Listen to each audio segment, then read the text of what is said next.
కల్కి 2898 ఏడీ సినిమా 4వ వారంలో కూడా దూసుకుపోతోంది. ఇప్పటికే 1000 కోట్లు రాబట్టిన కల్కి 1100 కోట్లకు చేరువలో ఉంది.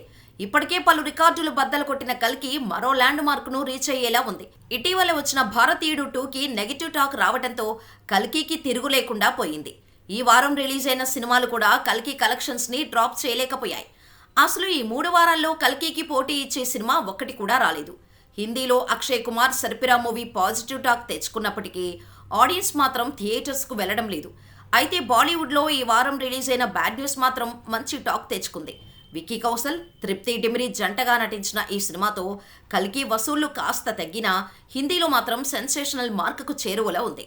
ఇప్పటివరకు నార్త్ ఇండియన్ బెల్ట్లో కల్కి సినిమాకు 270 కోట్ల వరకు కలెక్షన్స్ వచ్చాయి. దీంతో ఈ ఏడాదిలో బాలీవుడ్లో హైయెస్ట్ కలెక్షన్స్ రాబట్టిన సినిమాగా కల్కి నిలిచింది. అంతేకాదు లాంగ్ రన్లో హిందీలో 275 కోట్లకు పైగా రాబట్టి సంచలనంగా నిలిచేలా ఉంది కల్కి.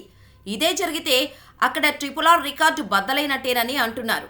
ఏదేమైనా బాహుబలి 2 తర్వాత 7 ఏళ్ల నిరీక్షణకు కల్కి రిజల్ట్ ప్రభాస్ ఫ్యాన్స్కి ఫుల్ కిక్ ఇచ్చిందనే చెప్పాలి.